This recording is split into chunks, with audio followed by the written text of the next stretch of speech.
PoK के नाम पर सदन में खड़े होकर छाती ठोकने वाले गृह मंत्री अमित शाह और एक अकेला सब पर भारी का दावा करने वाले पीएम नरेंद्र मोदी, इन दोनों की सरकार में जब सीज फायर का ऐलान हुआ तो पूर्व सेना प्रमुख भी हैरान रह गए।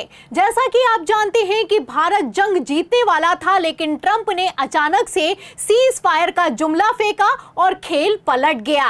अब इन सब के बीच गृह मंत्री अमित शाह ने एक बयान दिया है जो कि सोशल मीडिया पर वायरल हो गया है। तो अमित शाह के बयान ने कैसे प्रधानमंत्री नरेंद्र मोदी को ही फंसा कर रख दिया है, आपको बयान सुनाएंगे। और अमित शाह के बयान पर राहुल गांधी कैसे भड़के हैं, लेटर जारी कर क्या एक्शन लिया है, उस पर भी आएंगे। लेकिन खबर में सबसे पहले अमित शाह के तेवर देखिए।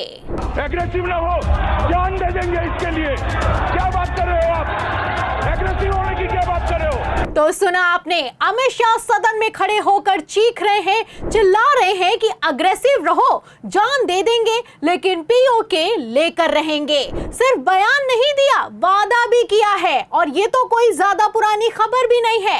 लोकसभा चुनाव 2024 में अमित शाह ने क्या कहा, खबर आप देखिए टाइम्स ऑफ इंडिया की। देखिए इसमें लिखा हुआ है कि will take back PoK after NDA is voted to power again at centre, Amit Shah. तो 11 मई 2024 को वादा किया गया था, मंच से खड़े होकर गृह मंत्री अमित शाह ने कहा था कि एनडीए की सरकार आई तो हम पाकिस्तान से पीओके वापस छीन लेंगे। लेकिन अब जब पीओके को वापस छीनने का मौका आया तो 56 इंच की सरकार ने सीज फायर के ऐलान से अपने कदम पीछे खींच लिए हैं। और वो भी ऐसे सीज फायर का ऐलान किया गया है जिसको पाकिस्तान मानने तक के लिए तैयार नहीं है। तो क्या ये सीज फायर जल्दबाजी में लिया गया फैसला है? अब इन सवालों के जवाब तो गृह मंत्री अमित शाह देंगे नहीं, लेकिन हाँ, ज्ञान जरूर दिया है। और अब यही ज्ञान भारी पड़ गया है। जब हमारी सेना जीत रही थी, पंजाब का एरिया आते ही सीज फायर कर दिया गया और पाक ऑक्यूपाई कश्मीर का जन्म हुआ। अगर सीज फायर 3 दिन लेट होता तो पाक ऑक्यूपाई कश्मीर आज भारत का हिस्सा। तो सुना आपने, दिसंबर 2023 में अमित शाह सदन में खड़े होकर ज्ञान दे रहे थे कि जब हमारी सेना जीत रही थी तो सीज फायर का ऐलान कर दिया गया। अगर सीज फायर नहीं होता तो आज पाक ऑक्यूपाइड कश्मीर भारत का हिस्सा होता। तो आज की अगर आप बात करते हैं तो अब क्या हो गया, सवाल खड़ा होता है। आखिर कैसे जल्दबाजी में सीज फायर का फैसला लिया गया, सवाल खड़ा होता है। आपको बता दें, गृह मंत्री अमित शाह ने तो खुद 2024 में वादा किया था कि एनडीए की सरकार बनी तो पीओके हमारा होगा।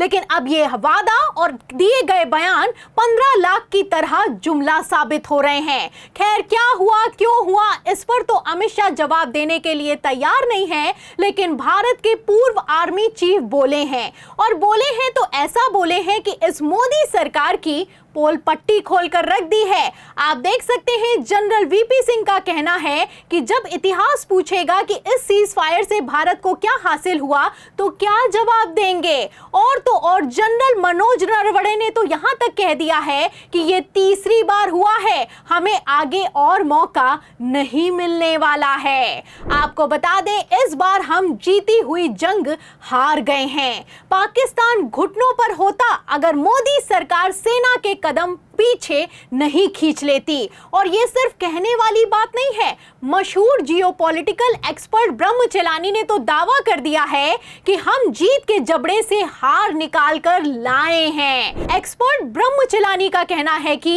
सैन्य गतिविधि भारत के पक्ष में थी। पाकिस्तान की हवाई सुरक्षा पाकिस्तान की अपेक्षा से कहीं अधिक कमजोर साबित हुई। वे भारत में बहुत सारे ड्रोन और मिसाइल भेज रहे थे, लेकिन प्रभावी रूप से नहीं। दूसरी ओर भारत ने सीमित संख्या में मिसाइल और ड्रोन भेजे और अपने लक्ष्यों को भेदने में सक्षम रहा है। तो जो ब्रह्मा चिलानी का कहना है वही कुछ सच साबित भी हुआ है। आप अच्छे से जानते हैं कि किस तरीके से भारतीय सेना ने अचूक पराक्रम का प्रदर्शन किया। ऑपरेशन सिंदूर से 9 आतंकी ठिकानों को तबाह कर दिया और 11 एयर बेस तक उड़ा दिए।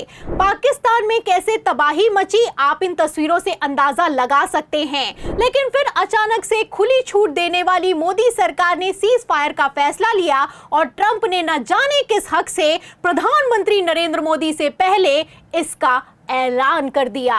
पाकिस्तान हमको मार के चला गया, पाकिस्तान ने हम पर हमला बोल दिया मुंबई में, और हमारे मंत्री जी अमेरिका गए और रोने लगे, ओबामा ओबामा ये हमको मार के चला गया, बचाओ बचाओ। ये कोई तरीका होता है क्या? पड़ोसी मार के चला जाओ और अमेरिका जाते हो? अरे पाकिस्तान जाओ ना।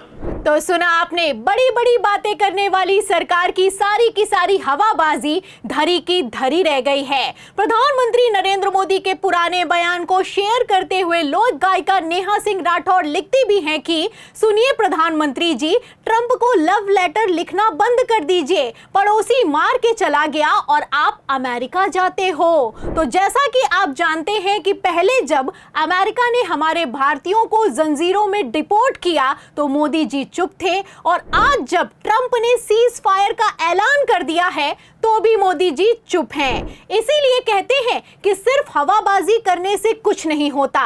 कहना था कि हमारी सरकार होगी तो ये होगा वो होगा, पीओके हमारा होगा, पाकिस्तान घुटनों पर होगा, अमेरिका की हिम्मत नहीं होगी, लेकिन हो क्या रहा है आप देख सकते हैं। अमेरिका ने मोदी काल में वो करके दिखाया है जो कि इतिहास में पहले कभी नहीं हुआ। शिमला समझौता कहता है कि पाकिस्तान और भारत की जंग में तीसरा देश किसी भी कीमत पर नहीं बोलेगा, लेकिन ट्रंप ने बोलना तो दूर की बात है, प्रधानमंत्री नरेंद्र मोदी से पहले ही सीज फायर का ऐलान कर दिया है। यही हिमाकत अमेरिका ने इंदिरा की सरकार में भी दिखाई तो इंदिरा गांधी ने अमेरिका को औकात दिखा दी थी, आंखों में आग डालकर पाकिस्तान के दो टुकड़े करके विश्व का भूगोल बदल दिया था। लेकिन अब पीओके के नाम पर छाती ठोकने वालों की बोलती बंद हो गई है, मगर इस बार जवाब तो देना ही होगा। आपको बता दें कि राहुल गांधी ने तो पीएम मोदी को डायरेक्ट पत्र लिख दिया है और सर्वदलीय बैठक समेत संसद का विशेष सत्र बुलाने की डिमांड कर डाली है। अब मोदी जी सवालों के जवाब देंगे या फिर कि इस्तीफा देंगे, आपको क्या लगता है? और सबसे बड़ा सवाल, क्या कुछ नहीं करके एक बार फिर से जुमला फेंक देंगे? ये भी अपने आप में देखना होगा। तो फिलहाल क्या होगा क्या नहीं होगा, आपको क्या लगता है, आपकी क्या राय है, हमें कमेंट बॉक्स में जरूर लिखें। वीडियो को ज्यादा से ज्यादा शेयर करें, हमारे चैनल को लाइक करें, सब्सक्राइब करें, ज्वाइन करें। फिर मिलती हूँ अगली खबर के साथ, तब तक के लिए धन्यवाद।